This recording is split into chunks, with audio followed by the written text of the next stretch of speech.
सुप्रभात बच्चों, आज हम आपकी पाठ्य पुस्तक हिंदी के पाठ 11 का अध्ययन करेंगे, जिसका शीर्षक है शब्द भंडार।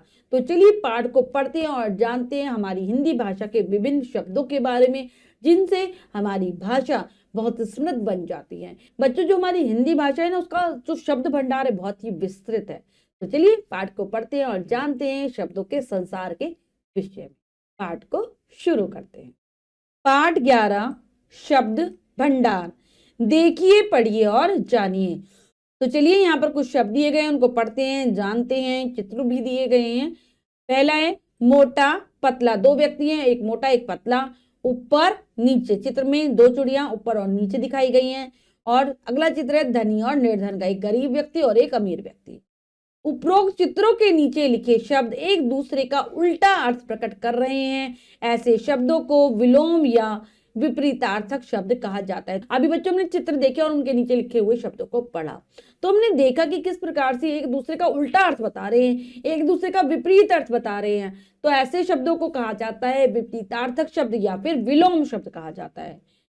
एक दूसरे का विपरीत अर्थ प्रकट करने वाले शब्द विलोम या विपरीतार्थक शब्द कहलाते हैं। जो एक दूसरे का उल्टा अर्थ बताए वही क्या है, विलोम शब्द है, विपरीतार्थक शब्द है।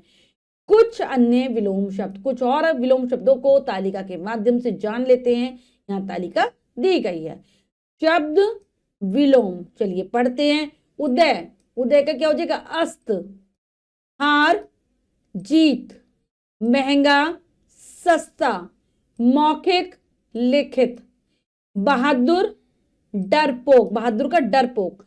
सुख, दुख। लाभ, हानि, लाभ का क्या हो जाएगा, हानि। मानव, मानव का दानव। आदान प्रदान। अंधेरा, अंधेरा का हो जाएगा उजाला। अगली तालिका है शब्द और विलोम की, उसको भी पढ़ लेते हैं। पालतू, पालतू जंगली। सच्चा, झूठा। क्रय, विक्रय।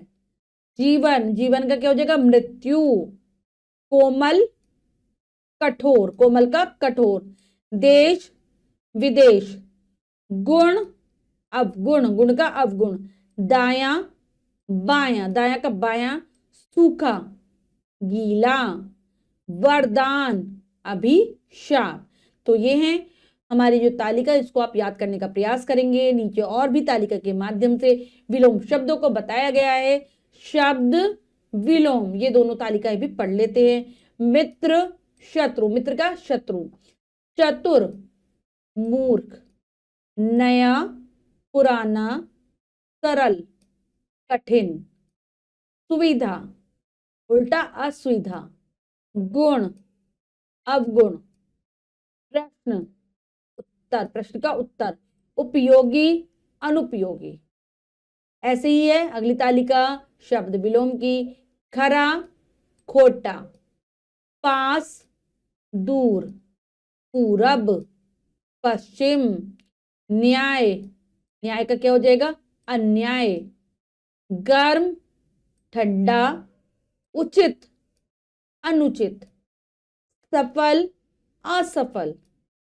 शुद्ध, शुद्ध का हो जाएगा अशुद्ध, शुद्ध का अशुद्ध। तो बच्चों हमने बहुत अच्छे से विलोम शब्दों के बारे में जाना, आप तालिका को याद करेंगे। अब हम पढ़ लेते हैं पर्यायवाची शब्दों के विषय में। पर्यायवाची शब्द क्या होते हैं, देखिए, पढ़िए और जानिए। यहाँ पर चित्र बने हुए हैं, उनके नीचे शब्द लिखे हुए हैं। पहला चित्र है सूरज। क्या क्या कहते हैं हम सूरज को, सूर्य, सूरज, भानु। सांप का चित्र है, सांप, सर्प, नाग। कृष्ण भगवान का चित्र है, कृष्ण, श्याम और केशव। उपरोक्त प्रत्येक चित्र के नीचे तीन तीन शब्द दिए गए हैं, जो एक जैसा अर्थात समान अर्थ प्रकट कर रहे हैं। ऐसे शब्दों को पर्यायवाची या समानार्थी शब्द कहा जाता है। अभी हमने तीन चित्र देखे, उनके नीचे तीन तीन शब्द लिखे हुए हैं। जो शब्द है बच्चों, उनके अर्थ एक समान है। तो जो एक समान अर्थ को बताते हैं, समान अर्थ प्रकट करते हैं, वही पर्यायवाची शब्द या फिर समानार्थी शब्द कहे जाते हैं। तो इसकी जो परिभाषा है वो है, जो शब्द एक जैसा अर्थात समान अर्थ प्रकट करते हैं, उन्हें पर्यायवाची या समानार्थी शब्द कहते हैं। अब तालिका के माध्यम से जानते हैं कुछ अन्य पर्यायवाची शब्द। शब्द पर्यायवाची। आग, आग को क्या क्या कहेंगे, अनल, पावक, अग्नि। आदमी, आदमी को क्या कहेंगे? मनुष्य, नर, मानव। शब्द पर्यायवाची, अमृत, सुधा, पीयूष, अम्य। पहाड़ को पर्वत, गिरी, शैल। और पढ़ते हैं तालिका के माध्यम से। शब्द पर्यायवाची, कपड़ा, वस्त्र, बसंत, चीर, चंद्रमा, शशि, राकेश, चांद, पक्षी, चिड़िया, खग, विहग, हाथी, गज, हस्ती, मतंग, पुत्र, बेटा, सुत, पूत, रात, क्या क्या कहते हैं? रात्रि, निशा, रजनी, शरीर, काया, तन, देह, जल, जल को क्या कहेंगे? नीर, पानी, सलील, माता, क्या कहते हैं? माँ, जननी, अम्बा, हवा, वायु, समीर, पवन, आकाश, नभ, गगन, आसमान, असुर, दानव, राक्षस, दैत्य, मित्र, सखा, साथी, दोस्त, पुष्प, सुमन, फूल, कुसुम, प्रभु यानी कि भगवान को, भगवान, ईश्वर, परमात्मा। नेक्स्ट है शब्द पर्यायवाची, अगली तालिका है। बादल, मेघ, घन, जलद, समुद्र, सागर, सिंधु, जलधि, समुद्र को कहा जाता है। आंख, नेत्र, नयन, चक्षु, नदी, सरिता, तटिनी, तरंगिणी, वृक्ष, पेड़, तरु और विटप। पृथ्वी को क्या कहते हैं? भूमि, धरती, धरा। पुस्तक, पोथी, किताब, ग्रंथ, कमल, पंकज, नीरज, सरोज। दिन, दिवस, वार, दिवा, गणेश, गजानन, लंबोदर, गणपति। नौकर, सेवक, दास, चाकर, संसार, विश्व, जगत, लोक। बाग, बगीचा, उपवन, उद्यान, अश्व, घोड़ा, है, तुरंग। औरत, स्त्री, महिला, नारी। तो हमने बच्चों बहुत सारे शब्द पढ़े जो कि पर्यायवाची शब्द थे। इन पर्यायवाची शब्दों की तालिका को भी आप याद करने का प्रयास करेंगे जो कि समान अर्थ बताते हैं, वही है पर्यायवाची शब्द। अब आते हैं अनेक शब्दों के लिए एक शब्द। देखिए, पढ़िए और जानिए तो जानते हैं। जो रोगियों का इलाज करता हो उसे कहते हैं चिकित्सक। जो कपड़े धोता हो, धोबी। तो यहाँ पर बहुत सारे शब्दों के स्थान पर एक शब्द का प्रयोग किया गया है, तो यही क्या कहलाते हैं? अनेक शब्दों के लिए एक शब्द। जो चित्र बनाता हो, चित्रकार। जो स्त्री कविता लिखती हो, कवयित्री। उपरोक्त चित्रों के नीचे लिखे चिकित्सक, धोबी, चित्रकार तथा कवयित्री शब्द अनेक शब्दों के स्थान पर प्रयोग किए गए हैं। ऐसे शब्दों के प्रयोग से भाषा सरल व प्रभावशाली बनती है। भाषा को प्रभावपूर्ण बनाने वाले इन शब्दों को अनेक शब्दों के लिए एक शब्द कहा जाता है। तो बच्चों, हमने देखा कि किस प्रकार से अनेक शब्दों के स्थान पर हमने एक ही शब्द का प्रयोग कर अपनी बात को बता दिया है। तो ऐसे शब्द ही कहलाते हैं अनेक शब्दों के लिए एक शब्द। तो बच्चों, ऐसे शब्दों को ही अनेक शब्दों के लिए एक शब्द कहा जाता है। जो शब्द अनेक शब्दों के स्थान पर प्रयोग किए जाते हैं उन्हें अनेक शब्दों के लिए एक शब्द कहते हैं। तो मतलब हमें अपनी बात को कहने के लिए बहुत सारे शब्दों का प्रयोग करने की आवश्यकता नहीं है। हम उनके स्थान पर एक शब्द का प्रयोग कर भी काम चला सकते हैं। इसके द्वारा क्या होता है, हमारी जो भाषा है वो एकदम सरल बन जाती है, अच्छी लगती है पढ़ने में, लिखने में। तो हम इसलिए ही अनेक शब्दों के स्थान पर एक शब्द का प्रयोग करते हैं। कुछ अन्य अनेक शब्दों के लिए एक शब्द तो यहाँ पर एक तालिका के माध्यम से भी बताए गए हैं। पढ़ते हैं। अनेक शब्द, उनके स्थान पर एक शब्द। जिसके मन में दया ना हो, क्या कहते हैं उसको? निर्दयी। गांव में रहने वाला, ग्रामीण। जो कभी ना मरे, अमर। मांस खाने वाला, मांसाहारी। 100 वर्ष का समय, शताब्दी। ईश्वर पर विश्वास न रखने वाला, नास्तिक। जो आलस करता हो, आलसी। आलस करने वाला, आलसी। जिसे किसी का डर ना हो, निडर। जो खेती करता हो उसे कहते हैं किसान। जिसका कोई आकार ना हो उसे कहेंगे निराकार। अनेक शब्द और उनके स्थान पर एक शब्द। जिसका भाग्य अच्छा हो, भाग्यशाली। शहर में रहने वाला, शहरी। जिसके मन में दया हो, दयालु। अगला है साग सब्जी खाने वाला, शाकाहारी। ईश्वर पर विश्वास रखने वाला, आस्तिक।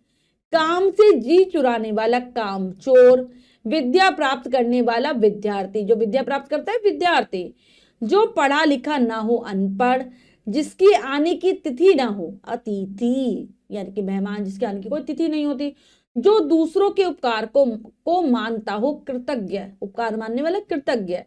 तो बच्चों हमने तालिका के माध्यम से अनेक शब्दों के लिए एक शब्दों को पढ़ा।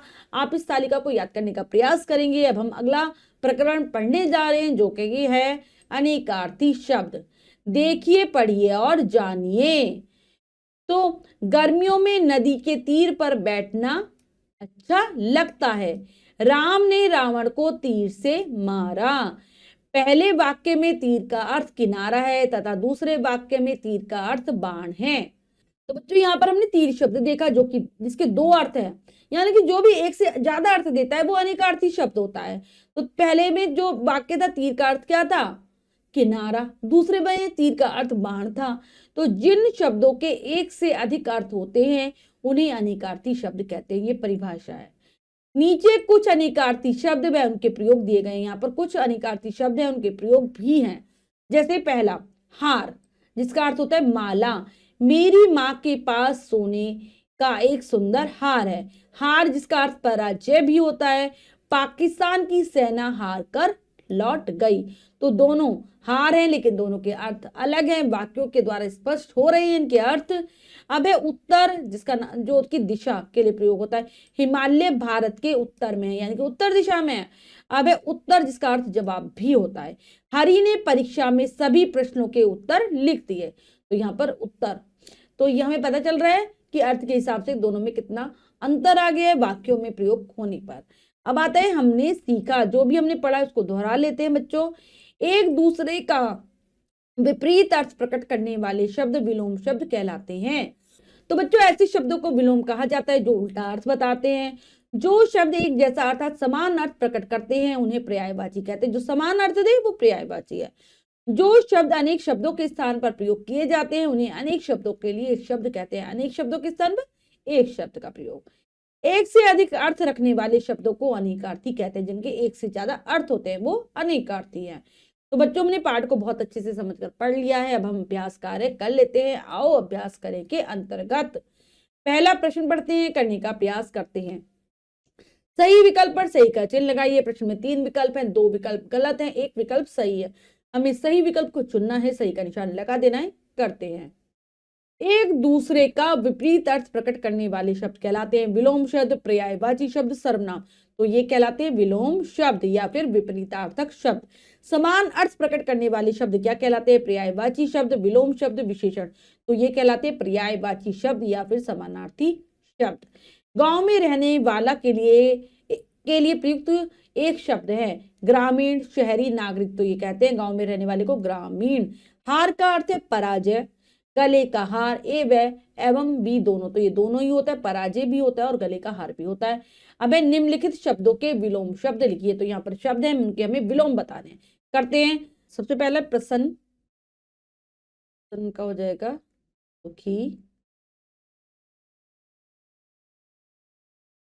मित्र, शत्रु।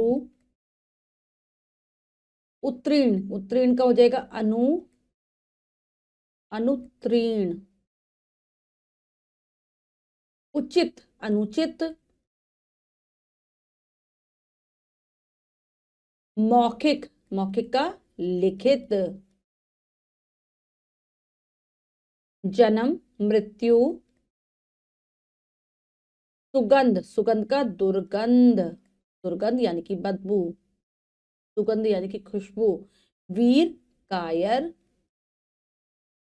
नैतिक क्या हो जाएगा? नैतिक का अनैतिक। हानि, लाभ।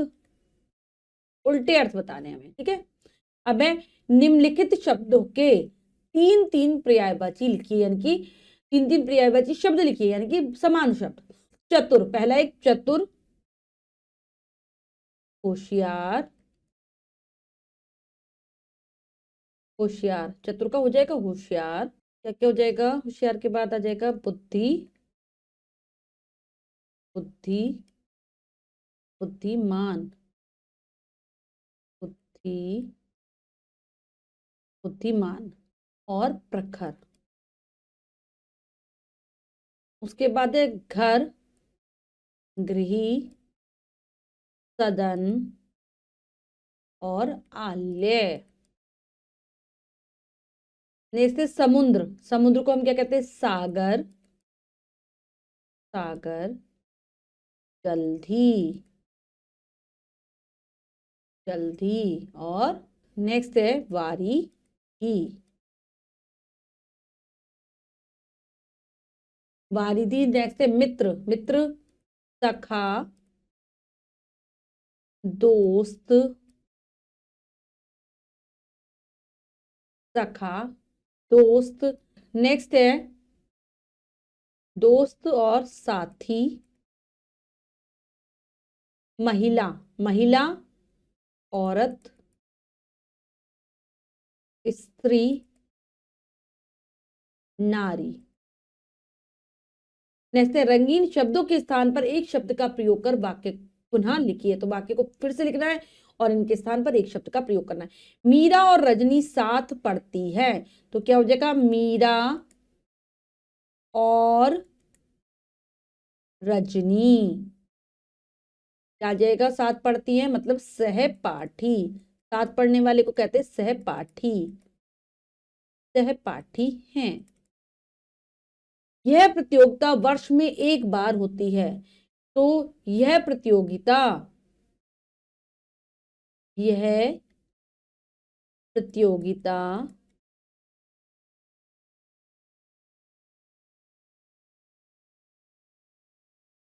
यह प्रतियोगिता वार्षिक, वार्षिक है, यानी कि ये एक बार होती है। रामदास मिठाई बनाने वाला है। तो रामदास, मिठाई बनाने वाले को क्या कहते हैं हम? रामदास हलवाई, मिठाई बनाने वाला हलवाई, रामदास हलवाई है। हरिया बिल्कुल पढ़ा लिखा नहीं है। तो क्या हो जाएगा? बिल्कुल पढ़ा लिखा ना होना, हरिया अनपढ़ है, अनपढ़ है। ये हो गया। इसके बाद हमारा अगला प्रश्न है बच्चों, सही मिलान कीजिए। तो हमें मिलाना है, दो कॉलम है उनको मिलाते हैं। किसी से न डरने वाला क्या हो जाएगा? निडर। जिसके माता पिता ना हो वो क्या होता है? अनाथ। जो शिकार करता हो शिकारी। जिसका पति मर चुका हो वो विधवा। तो बच्चों ये कार्य हमने बहुत अच्छे से समझकर पूर्ण कर लिया है। इसके बाद जो भी कार्य दिया गया है वो आपको स्वयं करना है सुंदर अक्षरों में अपनी अभ्यास पुस्तिका में। बच्चों आज हमने पाठ को पढ़कर यह बात जानी कि हमारी भाषा किस प्रकार से शब्दों से परिपूर्ण है। इसमें विभिन्न प्रकार के शब्दों को शामिल किया गया। विलोम शब्द, पर्यायवाची शब्द, अनेक शब्दों के लिए एक शब्द, अनेकार्थी शब्द। तो आशा करती हूँ यह पाठ आपको बहुत अच्छे से समझ आ गया होगा। विभिन्न शब्दों से संबंधित तालिका को आप याद करने का प्रयास करेंगे। मिलते हैं अगली कक्षा में नए पाठ के साथ। तब तक के लिए स्वस्थ रहिए, प्रसन्न रहिए। धन्यवाद।